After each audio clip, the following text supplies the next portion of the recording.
సాక్షి అంటే వైఎస్ఆర్ కాంగ్రెస్ పార్టీ కోసం పెట్టలేదు, అది కాంగ్రెస్ పార్టీ కోసం పెట్టారు. తర్వాత వైసీపీ వైపుకి టర్న్ అయింది, వాళ్ళు పార్టీ పెట్టుకున్నారు కాబట్టి. ఈనాడు ఆంధ్రజ్యోతి తెలుగుదేశం పార్టీకి అనుకూలమని తెలుసు, కానీ అనుకూలమైనటువంటి నేరేటివ్ క్రియేట్ చేసేవాళ్ళు కానీ ఇదివరకు అడ్డకోలుగా ఇవాళ రాసినటువంటి రాతలు ఇంత అధ్వాన్నంగా పార్టీని భుజాలను వేసుకుని అవతల వాళ్ళని మీదన విషం చిమ్ముత సాగించేటటువంటి క్రతువు అనాలి. ఎందుకంటే అది చివరికి ఆ తరహాకి వెళ్ళిపోయింది కాబట్టి అది అసహించుకుంటున్న దశలో ఛానళ్ళలో టీవీ9, ఎన్టీవీ ఈ రెండు బ్యాలెన్స్డ్గా ఉన్నాయని సంతోషపడుతుంటే, ఇప్పుడు ఒకటి సపోర్టింగ్గా వేస్తున్నారు, బాగానే ఉంది. అవతల వాళ్ళ మీద వీళ్ళు చిమ్మినట్టు విషయం చిమ్మట్లేదు, బాగానే ఉంది.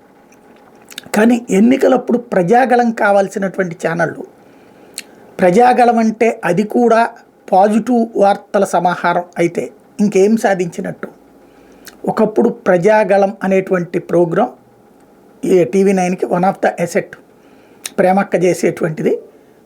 ప్రజల దగ్గరికి వెళ్ళి ఎక్కడికక్కడ సమస్యలు, అలాగే ఎలక్షన్స్ అప్పుడు గ్రౌండ్ రిపోర్టింగ్ అందరం చేసేవాళ్ళం, పబ్లిక్ వాయిస్లు తీసుకోవడం కానీ అవి. ఇప్పుడు అదంతా పోయింది. ఇప్పుడు బుల్లెట్ రిపోర్టర్ని మా పాపం అమ్మాయి, మంచి సబ్జెక్ట్ ఉన్న అమ్మాయిని పంపించారు, ప్రత్యూష్ అనుకుంటా. కాకపోతే సమస్యల్లో అన్నీ పాజిటివే. వచ్చేసాక మా బతుకులు మారిపోయినాయి, గిరిజనుల బతుకులు మారిపోయినాయి, అన్ని బతుకులు మారిపోయినాయి. ఖచ్చితంగా మారలేదు అని చెప్పను నేను. కానీ ఈ మార్పు అనేటువంటిది మాత్రమే ప్రొజెక్ట్ చేయడానికి మనం జనం దగ్గరికి వెళ్ళాలన్నా సమస్యలు కూడా ప్రస్తావించాలి కదా. సమస్యలు బోల్డన్ని ఉంటాయి.